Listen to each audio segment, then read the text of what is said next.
Una sa ating mga balita, pinangunahan ni Pangulo Aquino ang paglulunsad ng kampanya ng Department of Health laban sa tigdas at polio.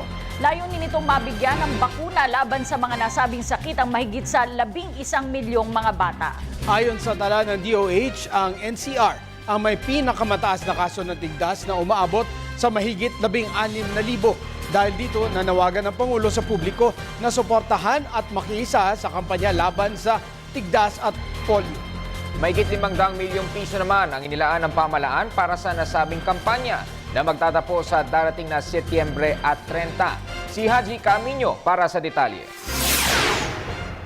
Patuloy na tumataas ang bilang ng kaso ng tigdas sa bansa. Sa datos ng Department of Health mula Enero hanggang Hulyo ngayong taon, nangunguna ang National Capital Region sa may pinakamataas na bilang na aabot sa 16,240. Kaya naman upang mabakunahan ang 95% ng mga batang Pilipino, inilunsad ng Department of Health ang kampanyang Ligtas sa Tigdas na may temang Magkaisa, Magpabakuna.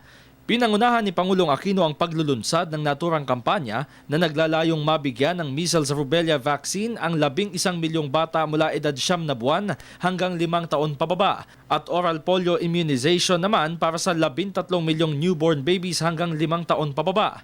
Binigyang diin ng Pangulo ang kahalagahan ng pagpapabakuna.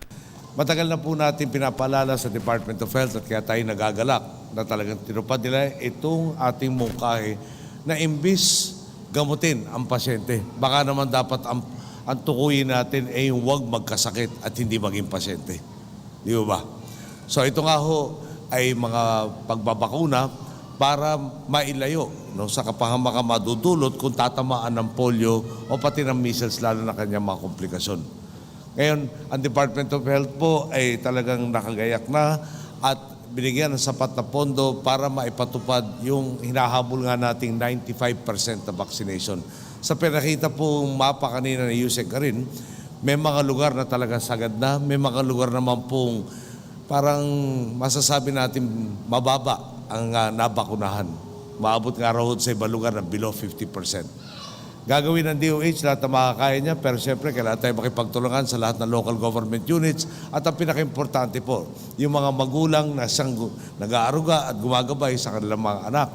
Ang siyang talagang manguna para maniguradong babakunahan ang lahat ng ating kabataan at talaga naman mailigtas sila dito sa mga sakit na hindi naman kailangan mangyari kung tayo magtutulungan.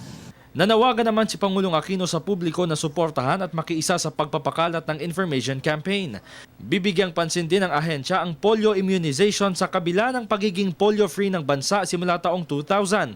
Tiniyak din ng DOH na maaabot nito ang target sa katapusan ng buwan sa pamamagitan ng pagpapatupad ng stratehiya kung paano mapupuntahan ang bawat sulok ng bansa. Ano po ang strategies? Meron tayong rapid coverage assessment. Ibig sabihin nun, may mga grupong mag-iikot, random survey ng 20 houses na may mga bata at bawat 20 houses titingnan nila kung meron bang na-missed na bata. Kung meron na-missed, ibig sabihin it's a measure of success. Pangalawa po, dun sa areas by the second week of September papuntang third week, yung malayo pa siya sa 95%, dun po pupunta yung atong mga door-to-door campaigners. That's what we call map up. Yung susuyuri nila, yung areas na hindi pa kayang umabot ng almost 95% on the third week.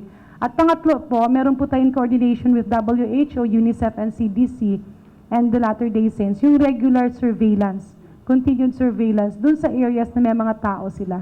Makikipagtulungan din ang ahensya sa mga local government units para mas maging epektibo ang kampanya. Para sa Telebisyon ng Bayan, Haji Camino.